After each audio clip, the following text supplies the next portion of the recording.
Telangana politics లో ఇవాళ big day. Kaleshwaram commission ముందు విచారణకు హాజరు కాబోతున్నారు మాజీ సీఎం కేసీఆర్. బీఆర్కే భవన్ లో కేసీఆర్ ను ప్రశ్నించనున్నారు జస్టిస్ పీసీ ఘోష్. కాళేశ్వరం ప్రాజెక్టు కుంగుబాటుపై 15 నెలలుగా విచారణ జరుపుతున్న కమిషన్ ఇప్పటివరకు 200 మంది అధికారులను 25 మంది మాజీ ఐఏఎస్లతో పాటు ప్రస్తుత ఐఏఎస్లను ప్రశ్నించింది. నిర్మాణ సంస్థ ప్రతినిధులను విచారించింది. అయితే విచారణ సమయంలో పలుమార్లు కేసీఆర్, హరీష్ రావు, ఈటెల రాజేందర్ పేర్లు ప్రస్తావనకొచ్చాయి. ఇటీవలే ఈటెల రాజేందర్, హరీష్ రావును కూడా ప్రశ్నించి కీలక సమాచారాన్ని రాబట్టింది. మాజీ మంత్రులు ఇచ్చిన సమాచారం ఆధారంగా కేసీఆర్ ను ప్రశ్నించేందుకు సిద్దమైంది కమిషన్. మేడిగడ్డ బ్యారేజ్ కుంగుబాటు, రీడిజైనింగ్ లోపాలు, ఖర్చు అంచనాల పెంపు, ఆర్థిక అవకతవకలపై ప్రధానంగా ప్రశ్నలు సంధించనుంది.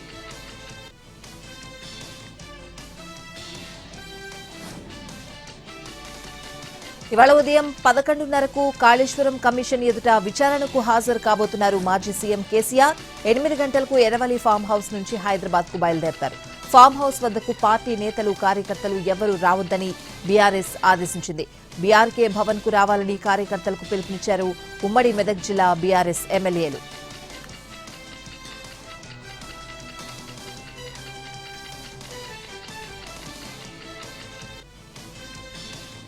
వైసీపీ అధ్యక్షుడు జగన్ ఇవాళ ప్రకాశం జిల్లా పొదిలిలో పర్యటించనున్నారు. పొగాకుకు గిట్టుబాటు ధర కల్పించేలా ప్రభుత్వంపై ఒత్తిడి తీసుకురానున్నారు. గత నెల 28న పొదిలి పొగాకు బోర్డును జగన్ సందర్శించాల్సి ఉండగా ప్రతికూల వాతావరణ పరిస్థితులతో వాయిదా పడింది. ఇవాళ ఉదయం 10 గంటలకు పొదిలి పొగాకు బోర్డు సందర్శిస్తారు. రైతులతో ముఖాముఖి సమావేశమై వారి కష్టాలు తెలుసుకోబోతున్నారు. ఒకవైపు పొగాకు దిగుబడులు పడిపోవడం, మరోవైపు గిట్టుబాటు ధర లభించక ఆందోళనకు దిగిన రైతులకు ఇప్పటికే పలువురు వైసీపీ నేతలు పరామర్శించారు.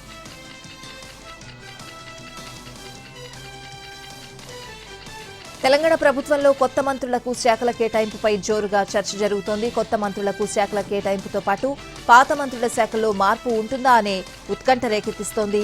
సీఎం రేవంత్ రెడ్డి 3 రోజులుగా ఢిల్లీలోనే ఉన్నారు. హైకమాండ్ సూచనలు, సలహాల మేరకు 3 కొత్త మంత్రులకు సీఎం రేవంత్ శాఖలు కేటాయించనున్నారు. అయితే రేవంత్ రెడ్డి తన వద్ద ఉన్న శాఖలను కొత్త మంత్రులకు ఇస్తారా, లేదంటే ఇతర మంత్రుల శాఖలను తీసిస్తారా అనే దానిపై జోరుగా చర్చలు జరుగుతున్నాయి. ప్రస్తుతం సీఎం రేవంత్ వద్ద హోం, మున్సిపల్, విద్య, సోషల్ వెల్ఫేర్, మైనార్టీ, గిరిజన వెల్ఫేర్, మైనింగ్, కార్మిక, పశుసంవర్ధక, యువజన సర్వీసులు, కమర్షియల్ ట్యాక్స్, న్యాయ శాఖలు ఉన్నాయి. ఇందులో ఏ శాఖ ఎవరికి ఇవ్వాలనే అంశంపై హైకమాండ్ పెద్దలతో మాట్లాడినట్లు తెలుస్తోంది. అవసరమైతే ఇవాళ ఖర్గేతో మరోసారి రేవంత్ సమావేశమై చర్చించే అవకాశం ఉంది.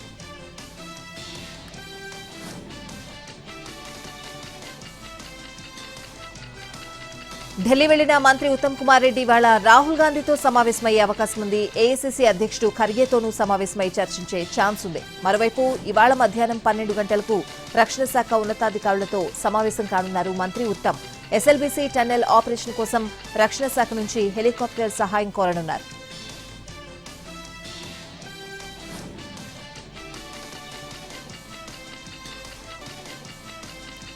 తెలంగాణ సీఎం రేవంత్ రెడ్డిపై బీజేపీ ఎంపీ లక్ష్మణ్ సెటైర్లు వేశారు. సీఎం రేవంత్ 46వసారి ఢిల్లీ పర్యటనకు వెళ్లారని విమర్శించారు. 18 నెలల పాలనకి తెలంగాణలో కాంగ్రెస్ ప్రభుత్వం ప్రజల్లో వ్యతిరేకత వచ్చిందని అన్నారు. 1 అడుగు ముందుకు 4 అడుగులు వెనక్కి అనే రీతిలో రేవంత్ రెడ్డి పాలన ఉందన్నారు లక్ష్మణ్.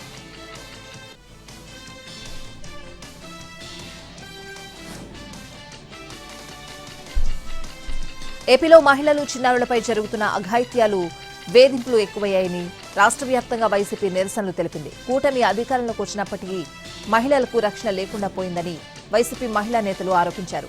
జిల్లా కేంద్రాలు, అంబేద్కర్ విగ్రహాలకు వినతి పత్రాలిచ్చి నిరసన తెలిపారు. ఎన్నికల సమయంలో ఇచ్చిన హామీలను అమలు చేయడంలో కూటమి ప్రభుత్వం విఫలమైందంటూ సీఎం చంద్రబాబుపై విమర్శలు చేశారు. బాబు పాలనలో భద్రత కరువైందని నినదించారు.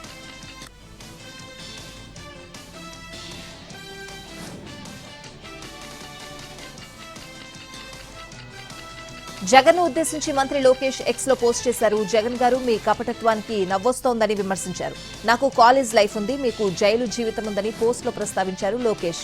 నాకు క్లాస్మేట్లుంటే మీకు జైల్ మేట్లున్నారు, అర్థమైందా రాజా అంటూ సెటైర్లు వేశారు.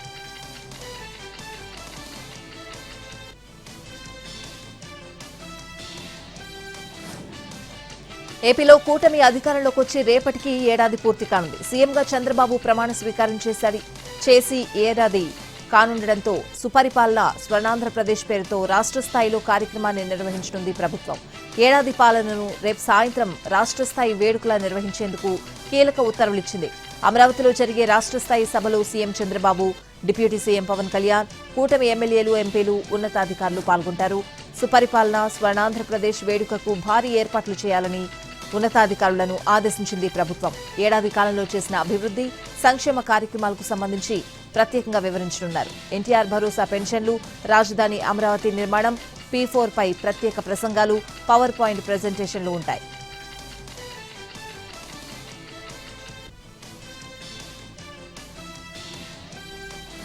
పోలవరం ప్రాజెక్టు నిర్మాణ పనులను జలవనరుల శాఖ మంత్రి నిమ్మల రామానాయుడు పరిశీలించారు. కీలకమైన డయాఫ్రామ్ వాల్ మందం తగ్గించి కడుతున్నారని వైసీపీ నేతలు చేసిన విమర్శలను తిప్పికొట్టారు.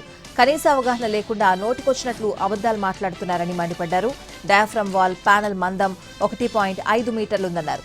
స్కెడ్యూల్ ప్రకారం 2027 చివరికల్లా ప్రాజెక్టును పూర్తి చేస్తామన్నారు మంత్రి నిమ్మల. ఇప్పటికే హెడ్ వర్క్స్ 80% పైగా పూర్తయ్యాయని వివరించారు.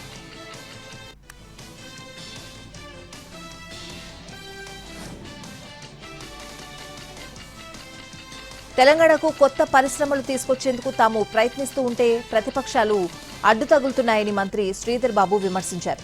ప్రభుత్వం ప్రోత్సాహకాలు చూసి పెద్ద పెద్ద సంస్థలు పెట్టుబడులు పెట్టేందుకు ముందుకొస్తున్నాయని అన్నారు. అయితే కాంగ్రెస్ ప్రభుత్వంపై మొదటి అడుగు నుంచే విమర్శలు చేస్తున్నారని ఆరోపించారు. పెట్టుబడుల విషయంలో ప్రతిపక్షాలు దుష్ప్రచారాలు చేయొద్దని కోరారు మంత్రి శ్రీధర్ బాబు. ఇథనాల్ కంపెనీ విషయంలోనూ దుష్ప్రచారం జరిగిందని అన్నారు.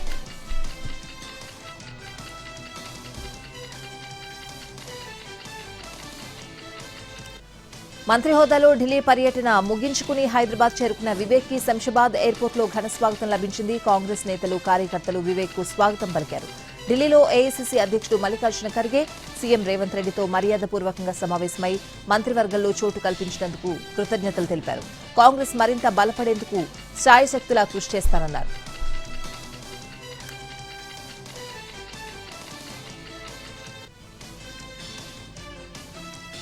మంత్రిగా ప్రమాణ స్వీకారం చేసి తొలిసారి సొంత నియోజకవర్గానికి వెళ్లిన వాకిటి శ్రీహరికి మక్తల్లో ఘన స్వాగతం లభించింది.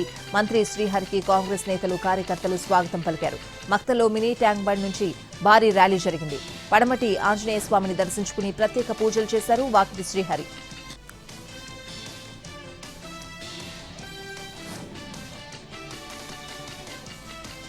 మంత్రి శ్రీధర్ బాబు, మాజీ ఎమ్మెల్సీ జీవన్ రెడ్డి తనకు 2 కళ్లు అన్నారు మంత్రి అడ్లూరి లక్ష్మణ్ కుమార్. ఆ ఇద్దరు నేతల సహాయ సహకారాలతోనే తాను రాజకీయాల్లో రాణించానన్నారు. మంత్రిగా ప్రమాణ స్వీకారం చేశాక తొలిసారి సొంత నియోజకవర్గం ధర్మపురికి చేరుకున్న అడ్లూరి లక్ష్మణ్ కుమార్ లక్ష్మీ నరసింహస్వామిని దర్శించుకున్నారు. ఆలయంలో పూజలు చేశారు.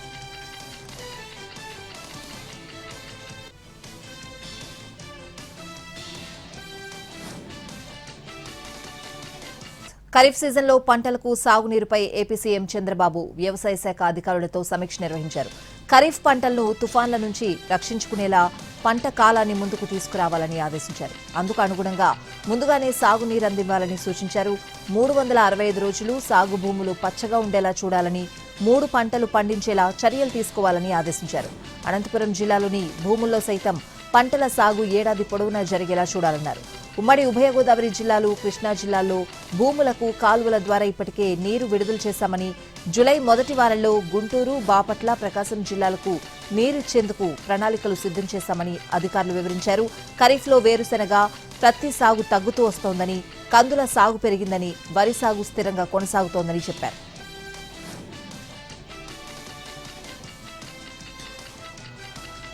విజయనగరం జిల్లాలో ఎస్జీటీ ఉపాధ్యాయులు నిరసన తెలిపారు. బదిలీలకు మాన్యువల్ కౌన్సిలింగ్ లో కొన్ని ఖాళీలను చూపించడం లేదంటూ ఆందోళన చేశారు. కౌన్సిలింగ్ వద్దంటూ బయటకొచ్చేశారు. విద్యాశాఖ అధికారుల తీరుపై ఆగ్రహం వ్యక్తం చేశారు. విశాఖలో సెకండరీ గ్రేడ్ టీచర్ల కౌన్సిలింగ్ లోనూ జాప్యం జరిగింది. సీనియారిటీ అభ్యంతరాలతో తొలి రోజు కౌన్సిలింగ్ లో ఇబ్బందులు ఎదురయ్యాయి. రాత్రి 9 గంటల వరకు ఎస్జీటీ టీచర్లు ఎదురుచూశారు.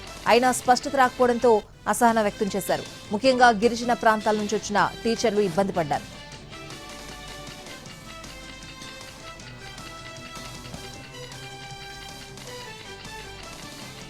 రైతుల అభ్యున్నతే ధ్యేయంగా ఏపీ ప్రభుత్వం ఎన్నో సంక్షేమ పథకాలు అమలు చేస్తోందన్నారు రాష్ట్ర రవాణా శాఖ మంత్రి రాంప్రసాద్ రెడ్డి.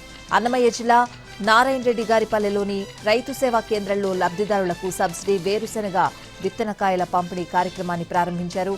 వేరుశెనగ విత్తనకాయల 30 కేజీల బస్తా 2,850 రూపాయలుంటే ప్రభుత్వం సబ్సిడీలో 1,140 రూపాయలకే అందిస్తోందన్నారు.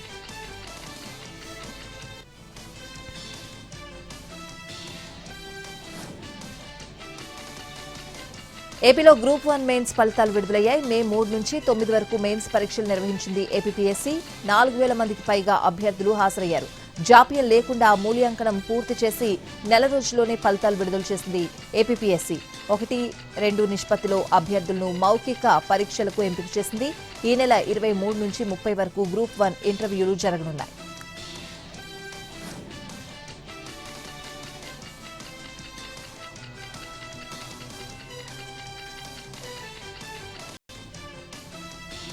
బీహార్లోని ముజఫర్పూర్ నుంచి బెంగళూరు వెళ్తున్న ఎక్స్ప్రెస్లోని ఓ బోగీలో మంటలు చెలరేగాయి. బెంగళూరు ఎక్స్ప్రెస్ బాపట్ల జిల్లా కారంచేడు గేట్ వద్ద రన్నింగ్లో ఉండగా S2 బోగీలు స్వల్ప మంటలు వ్యాపించాయి. దీంతో ఆందోళన చెందిన ప్రయాణికులు చైన్ లాగడంతో రైలు నిలిచిపోయింది. వెంటనే కిందకు దిగి పరుగులు పెట్టారు ప్రయాణికులు. బ్రేక్ బైండింగ్ కావడంతో పొగ, మంటలు వచ్చినట్లుగా నిర్ధారణకొచ్చారు అధికారులు.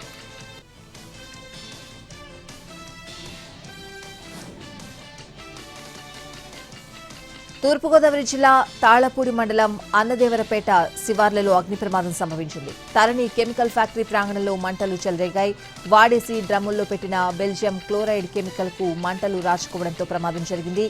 రసాయనం కావడంతో మంటలు ఉవ్వెత్తున ఎగిసిపడ్డాయి. దీంతో కార్మికులు ప్రాణభయంతో పరుగులు తీశారు. వెంటనే ఘటనా స్థలానికి ఫైర్ ఇంజన్లను తీసుకొచ్చి మంటలను ఆర్పివేశారు అగ్నిమాపక సిబ్బంది.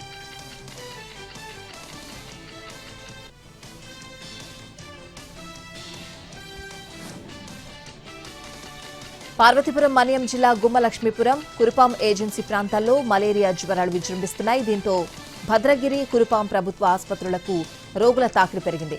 అయితే ఆసుపత్రులలో సరైన మౌలిక వసతులు లేకపోవడంతో ఒకే మంచంపై 2-3 నుంచి వైద్య చికిత్స చేస్తున్నారు డాక్టర్లు. హాస్పిటల్లో ఫ్యాన్లు లేకపోవడంతో ఉక్కపోతతో విసిగెత్తిపోతున్నారు. కొంతమంది తమ ఇళ్ల నుంచి ఫ్యాన్లు తెచ్చుకుని వాడుకుంటున్నారు. వైద్య అధికారులు స్పందించి ఆసుపత్రిలో సదుపాయాలు కల్పించాలని వేడుకుంటున్నారు మన్యం గిరిజనులు. ఆంధ్రప్రదేశ్లో ఇవాళ రేపు పలుచోట్ల భారీ వర్షాలు పడతాయని వాతావరణ కేంద్రం హెచ్చరించింది. గంటకు 40 నుంచి 60 కిలోమీటర్ల వేగంతో ఈదురుగాలులు వీస్తాయని, హోర్డింగ్లు చెట్ల కింద ఉండొద్దని అధికారులు సూచించారు. మరోవైపు ఇవాళ పలు జిల్లాల్లో సూర్యుడు చెలరేగుతాడని హెచ్చరికలున్నాయి. విజయనగరం, పార్వతీపురం, పశ్చిమ గోదావరి, ఏలూరు, ఎన్టీఆర్ జిల్లాలతో పాటు గుంటూరు, పల్నాడు, నెల్లూరు జిల్లాల్లో 40 నుంచి 41 డిగ్రీల ఉష్ణోగ్రతలు నమోదవుతాయని అంచనా వేస్తున్నారు. ఉమ్మడి ఆదిలాబాద్ జిల్లాలో గాలివాన బీభత్సం సృష్టించింది. నిర్మల్లో ఈదురుగాలులకు పలు కాలనీల్లో చెట్లు నేలకూలాయి. ద్యాగవాడ, షేక్సాపేట్ కాలనీల్లో చెట్లు పడ్డంతో కారు, ఆటో ధ్వంసమయ్యాయి. ఆదిలాబాద్ స్టేడియంలో టెంట్లు, కర్రలు ఎగిరిపడ్డాయి. ఆ సమయంలో అక్కడే ఉన్న ఎంపీ నగేష్ కు ప్రమాదం తప్పింది. పలు దేశాల్లో పర్యటించి పాకిస్తాన్ ఉగ్ర కుట్రలను చాటి చెప్పిన అఖిలపక్ష పార్లమెంటరీ బృందాలతో ప్రధాని మోడీ సమావేశమై చర్చించారు. ఎంపీల బృందాలకు ప్రధాని డిన్నర్ ఇచ్చారు. పహల్గాంలో ఉగ్రవాదుల దాడి, పాకిస్తాన్ ఆర్మీ కాల్పులు, ఆపరేషన్ సింధూర్ అంశాలను ఎలా చాటి చెప్పారో ప్రధానమంత్రికి వివరించారు ఎంపీలు. 55 మంది ఎంపీలతో కూడిన 7 బృందాలు 10 రోజుల పాటు 33 దేశాల్లో పర్యటించాయి. జాతీయ భద్రతా సలహా మండలి సభ్యుడిగా డిఆర్డీఓ మాజీ చైర్మన్ జి సతీష్ రెడ్డి నియమితులయ్యారు. 2 ఏళ్ల పాటు ఆయన ఈ కీలక పదవిలో కొనసాగనున్నారు. ప్రధాని నేతృత్వంలో ఉన్న జాతీయ భద్రతా కౌన్సిల్ కి ఈ బోర్డు సూచనలు చేయనుంది. బోర్డులో 7 సభ్యులకు 6 ఇప్పటికే నియమించింది. తాజాగా రక్షణ రంగ నిపుణుడు సతీష్ రెడ్డికి చోటు కల్పించారు. జాతీయ భద్రతా సలహాదారు అజయ్ తోవల్ నేతృత్వంలో పనిచేయనున్నారు సతీష్ రెడ్డి. కర్ణాటకలో కలకలం రేపిన ముడా కుంభకోణం కేసులో కీలక పరిణామం చోటు చేసుకుంది. 100 కోట్ల రూపాయల విలువైన 92 స్థిరాస్తులను ఈడీ జప్తు చేసింది. ప్రముఖ వ్యక్తులకు చెందిన బినామీల చేతిలో ఉన్న ఆస్తులను సీజ్ చేసినట్లు స్పష్టం చేసింది. మనీ లాండరింగ్ నిరోధక చట్టం కింద చర్యలు తీసుకుంది. మైసూరు లోకాయుక్త పోలీసులు నమోదు చేసిన ఎఫ్ఐఆర్ ఆధారంగా ఈడీ కేసు నమోదు చేసి విచారణ చేస్తోంది. సీఎం సిద్దరామయ్యపై కూడా గతంలో ముడా కేసు నమోదైంది. స్థలాల కేటాయింపుల్లో సిద్ధరామయ్య కుటుంబ సభ్యులు లబ్ధి పొందారని, అధికార దుర్వినియోగానికి పాల్పడ్డారని ఆరోపణలొచ్చాయి. కానీ విచారణలో సీఎం సిద్ధరామయ్య, ఆయన బంధువుల పాత్ర లేదంటూ కర్ణాటక లోకాయుక్త పోలీసులు క్లీన్ చిట్ ఇచ్చారు.